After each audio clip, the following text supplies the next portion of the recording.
মালদা জেলার জন্য এ এক গর্বের মুহূর্ত।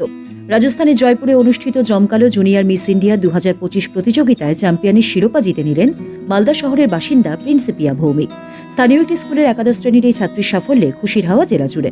প্রিন্সিপিয়ার বাবা সুরজিৎ ভৌমিক পেশায় ব্যবসায়ী এবং মা পূর্ণিমা ভৌমিক গৃহকাজের পাশাপাশি বিভিন্ন ইভেন্টের সঙ্গেও যুক্ত। এই সাফল্য সম্পর্কে প্রিন্সিপিয়া জানান, লড়াইটা মোটেও সহজ ছিল না। সারা দেশের 25টি রাজ্য থেকে নির্বাচিত 175 জন প্রতিযোগীর মধ্যে হাড্ডাহাড্ডি লড়াই হয়। অডিশনের পর চূড়ান্ত পর্যায়ে 3টি কঠিন ধাপ পেরিয়ে তবেই সেরার মুকুট ছিনিয়ে নেন তিনি।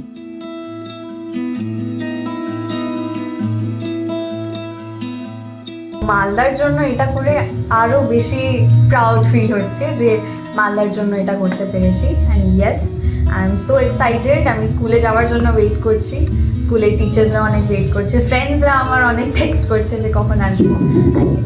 খুবই খুবই খুশি।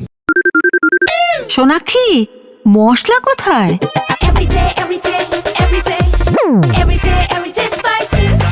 এভরিডে মশলা, দেশের স্বাদ। বিচারকেরা কেবল বাহ্যিক সৌন্দর্য বা ফ্যাশনকেই গুরুত্ব দেননি, বরং প্রিন্সিপিয়ার অদম্য আত্মবিশ্বাস, সামাজিক সচেতনতা এবং গভীর দেশপ্রেমের মতো গুণাবলীগুলি তাকে এই খেতাব অর্জনে সাহায্য করেছে।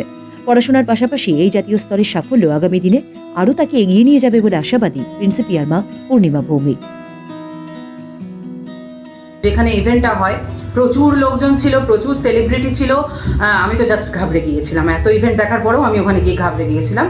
ও সেখানে ওয়েস্ট বেঙ্গলকে রিপ্রেজেন্ট করেছিল, সেটা নবান্ন, আমাদের নতুন বছর নবান্ন, নতুন অন্ন, সেই দিয়ে রিপ্রেজেন্ট করেছিল।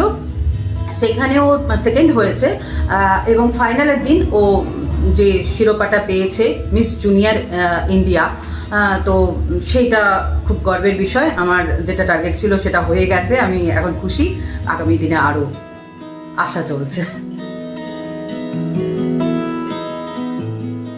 মালদা থেকে অরিন্দম বাগের রিপোর্ট, উত্তরবঙ্গ সংবাদ।